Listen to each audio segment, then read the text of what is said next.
顾总，这是常副总让我给您的报告。哦，放这儿吧。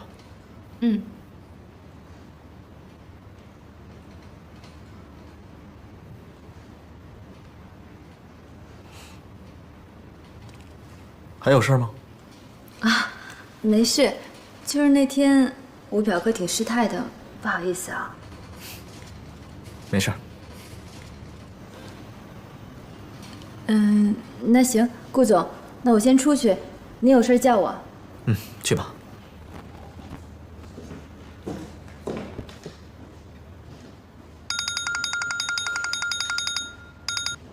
喂，张震，怎么了？今天晚上一起聚会啊，带上自己的女朋友啊。女朋友？我上哪儿找女朋友去啊？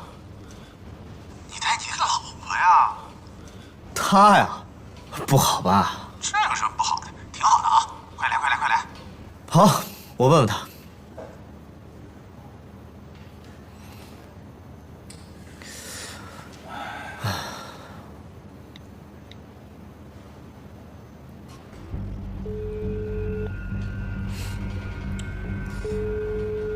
不接电话，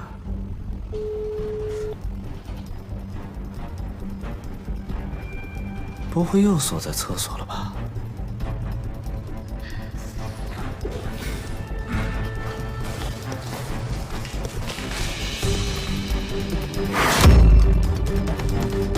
锦溪，锦溪，锦溪，锦溪，怎么了？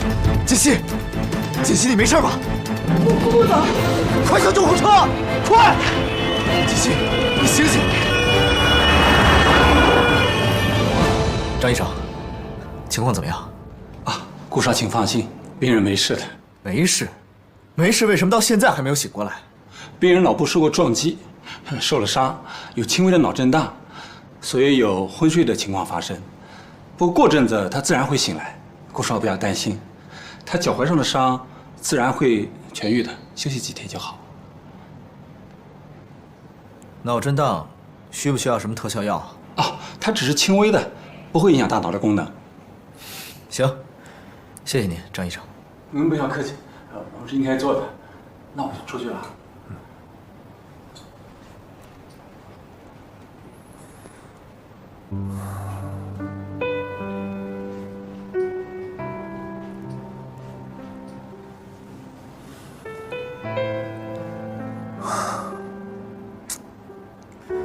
刚到公司你就状况百出，真是够蠢的。我已经派人把少爷和少夫人接回来了，少夫人的身体没有大碍。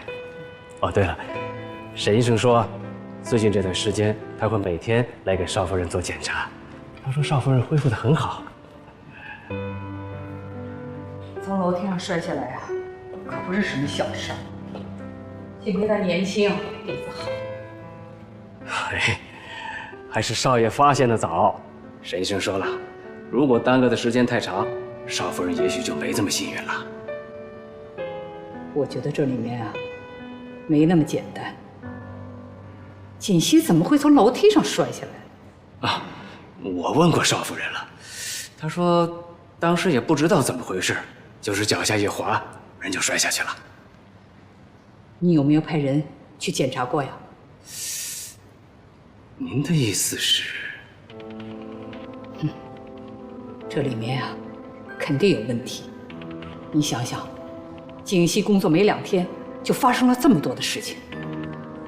我觉得这背后啊，应该有人是针对锦溪去的。有这样的事儿？你让人去调查一下，看看锦溪啊，到底是因为什么原因受的伤。是。还有，这事儿啊，先不要告诉西城，暗中调查就行了啊。明白。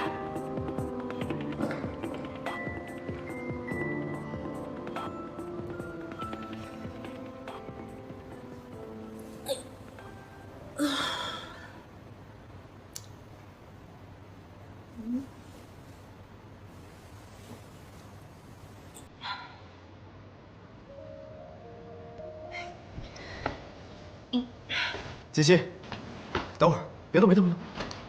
你干嘛呀？我下床啊。不行不行，你现在身体不好，奶奶说了，这2天你哪儿都不能去，必须在床上休息。快躺好。不是，我先下去一趟啊。哎，不行不行不行，躺好。你要想吃什么想喝什么，你跟我说，我让露露做好了送上来。没问题。可是我现在有点事儿，我一定要下去一趟啊。行了，你就躺好吧，有什么事我帮你做，好吧？不是，我要去洗手间，你也能替我去吗？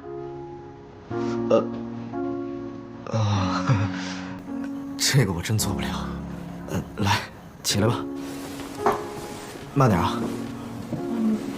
没事，我自己去。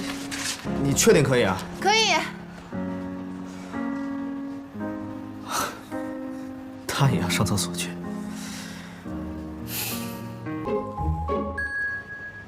老夫人，这是什么呀？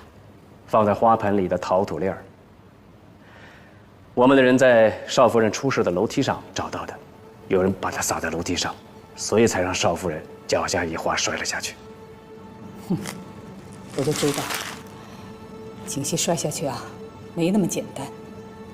这个捣鬼的人是谁啊？查出来没有啊？我查看了监控录像，那个时间段经过楼道口的，除了少爷和少爷的秘书陆安安之外，只有一个人。谁呀？南宫琉璃。南宫琉璃。